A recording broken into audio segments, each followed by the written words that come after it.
नमस्कार दोस्तों। इस तरह से हुआ था रेखा और राज बब्बर के रिश्ते का अंत। सड़क पर खाली पैर दौड़ी थी एक्ट्रेस।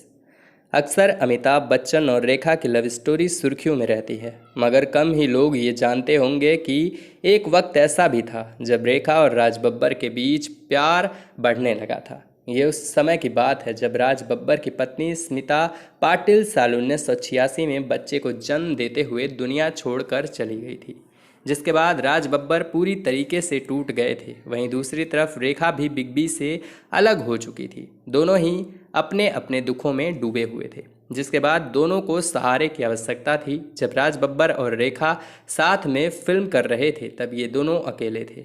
दोनों का यही अकेलापन राज और रेखा को नज़दीक ले आया। हालांकि रेखा ने कभी भी अपने और राज के रिश्ते पर किसी प्रकार की कोई बात नहीं की, मगर राज बब्बर कई बार इस रिश्ते पर खुलकर बात करते नजर आए हैं।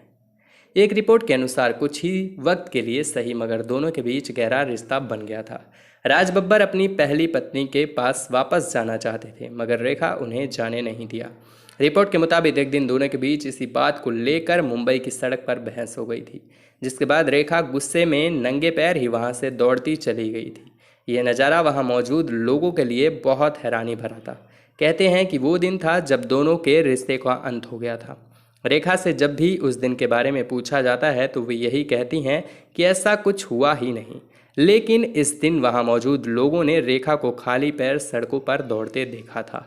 अपने इंटरव्यू में राज बब्बर ने रेखा के साथ अपने रिश्ते को कबूल किया था। उन्होंने बताया था कि हम साथ में काम करते थे और एक दूसरे को बहुत ही सपोर्ट भी करते थे। इंटरव्यू में राज ने यह भी कहा था कि रेखा के साथ उनका कनेक्टेड नहीं था